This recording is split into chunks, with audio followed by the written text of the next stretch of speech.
worship, and they did the sacrificials in this. So the Nabateans abandoned the city of Petra in 106 AD, and the Romans the competition started between the Romans and the Nabateans. The Nabateans were in charge of this area, then the Romans moved to the north, and the Gospel gave us the answer why the Nabateans came to this area. They built 10 cities, they built 10 markets called the Decapolis. And they pulled out all the trade routes. They changed the trade routes to the north. Between Basra and Palmyra, the Phoenician goes to the Mediterranean by Gilead and the Decapolis region from the Galilee. That's why the Nabateans found themselves in the middle of, and then the Nabateans came in and controlled the city. From 106 AD until late 700s. Okay. What's the kind of water area, right? Yeah. $1 here. All here? Yep. Okay. On the left side, you will see idols, different idols. And for the Nabateans, they call them the family idols. Look at the 3 idols that you see in the first piece on the left side. Even in Islam, or before Islam, the Quran mentioned them all as the main idol. Look at the supreme God, the male God that you see up on the top in the middle. That was known as Dushara, was an Arabian god worshipped by all the Arabs, even in Mecca, in the Black Stone, around the Black Stone. The Nabatean and the Arabian tribes, they used to go there to worship the gods and the deities. Prophet Muhammad brought to the Arabs the aspect of worshipping one God. So that's why they put the whole thing together. That's why the family of Muhammad decided to kill him, because he just destroyed the economy of the people. You were coming to Mecca because Mecca became a trading center, not just a religious spot for the Arabs before Islam. And that's why they followers of Muhammad, they supported him and they went with him. When they went to Medina and then they came back to Mecca at the end in 612, they destroyed all the idols, and then they introduced the understanding of one God, Allah, for all the Arabs and the Muslims in Islam. Dushara, D-U-S-H-A-R-A. Dushara was the supreme male god, very equal, to Zeus, Jupiter, in the Greco-Roman civilizations. Keep in mind that in the Greek civilization, in the Roman civilization, even the Canaanites and the Phoenicians, they lived around the Mediterranean. So that's why they had statues. But here you don't find statues, you find idols and god blocks, stones. And that really came from their environment. Arabian, very plain. So the 2 small ones are the secondary that comes after that. Very similar to Zeus and daughter of that, Dushara and Allat, Al-Uzza. The Quran mentioned Dushara, Allat, Al-Uzza. Yeah, in the Quran. Even from the signs out there, it's mentioned, it says the treasury. Petra was carved between 100 BC until 200 AD. That's when the Nabateans controlled the region of Edom, and most of the caravans used to come here for security, for logistics, and for different reasons, and for trading, because Petra became one of the markets that the Nabateans built in this area. Keep in mind that they used to trade with the Egyptians, and this was or became a part of the Silk Road and the Spice Road between China and India to Central Asia, Afghanistan, and then across from there to China, and also to India through the Gulf of Oman, Gulf states, and then the spices, and then the silver, the gold, the treasure, the things that they brought into the city, and they used to sell it in the markets, not necessarily to be sold here. The Nabateans built a capital city of the Nabatean kingdom, and during the time of Jesus Christ, our Lord, the governor of Damascus was a Nabatean. So the Nabateans became a very strong people in terms of economy, influence, and different reasons, and they became, in control, in charge of the political aspects of the constitutional in Damascus, and also a part of the Sinai in the lower Negev. Dimona, that's where Israel built their it is really one of the most important Nabatean cities out there. And also Gaza was the most important and the most strategic seaport on the Mediterranean was Gaza.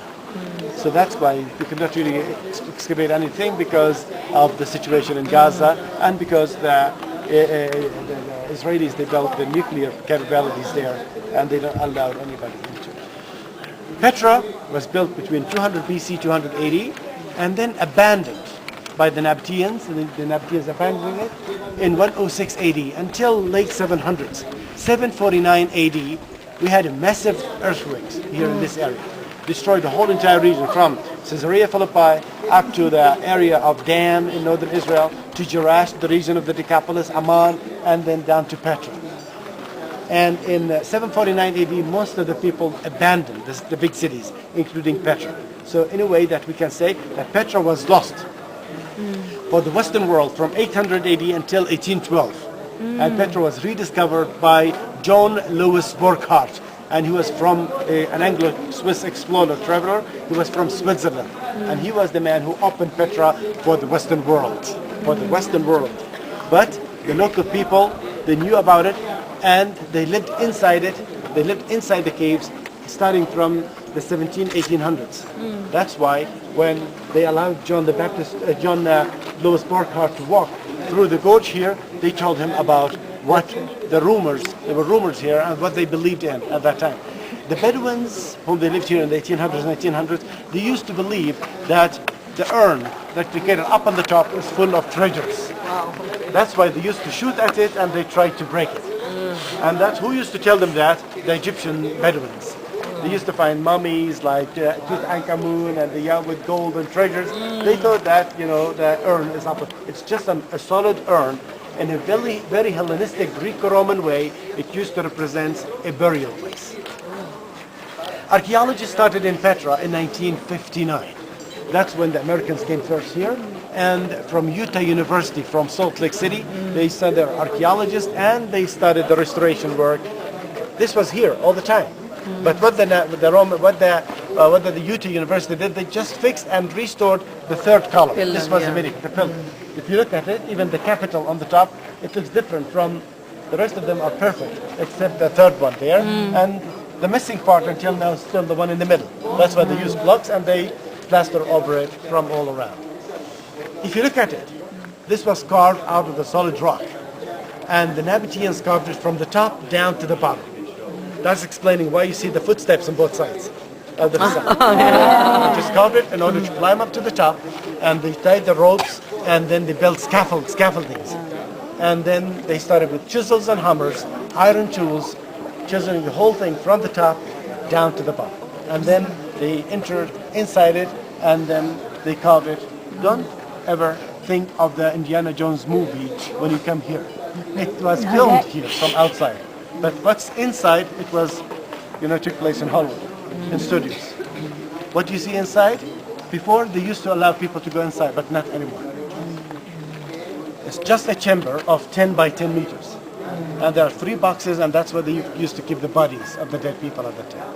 You are looking at a royal tomb. The whole thing, very similar. When you go to Egypt, you see the pyramids, that was really built by thousands of people to bury one person. Why is it But the called name? a treasury? How did they get the name of treasure? If it's a tomb, why is it called a treasury? As I told you, the local people in the 1800s, 1900s, they used to think that the treasures and Oh, gold that's the name. was stored in here.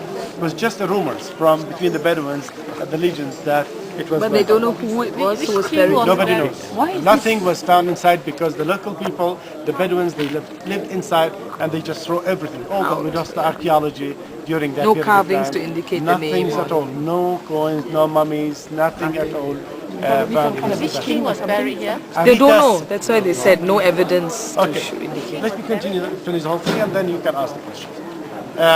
When they started to study the Hellenistic and the Greco-Roman influence that you see here, it's very rich, Greco-Roman influence. In the Nabatean kingdom, the lover of the Hellenism as a king between the royal family was known as Aritas IV. And he was the governor of Damascus during the time of Jesus. Archaeologists can really integrate that the period of time of this carving facade here between 99 BC and 40 AD, during the time of Herod, during the time of Jesus, during the time of the Herodian and the Greek-Roman kingdoms, empires at that time. So that's why the Aretas was the governor of Damascus during that period of time, and his name was Basilius Hellenicius, the lover of the Hellenism. So that's why he may be the guy, but nobody knows. Nothing has been archaeologically and scientifically proved who was buried inside. But this really is a majestic place, and this was carved for an important person, a member from the royal family. Look at the strong Egyptian, Greco-Roman, and other civilizations influences here. Down below the urn, between the two columns, standing here, you see Isis. Isis. That's an Egyptian.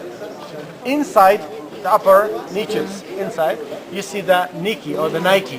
You know the boots, the Nike that you wear? So you use the warriors. wings, Yeah?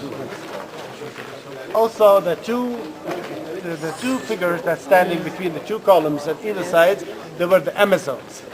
So that's why you see they're holding the hand axes over their heads. And it's a Greek story, mythological story of ladies used to lay on the Black Sea and look at the short skirts that they're wearing, and they are dancing and they are fighting, they're ready to protect. So this is a mixture of different civilizations, influences in the city. Again, this was a trading center, trading place. So that's why if the Nabateans were thinking of, in a very close-minded, that, okay, let's carve everything Nabatean. They won't be really integrating in any society. That is really the beginning of absorbing the other civilizations. We have a good example nowadays, Dubai. 50 years ago, Dubai people were nomadic people like the Arabs everywhere. Now, 1/3 of the world trains are working there. They just opened Ferrari yesterday. What is Ferrari doing in Dubai? They wanted everybody to be there. Walt Disney World. It's also the infrastructure, the influence.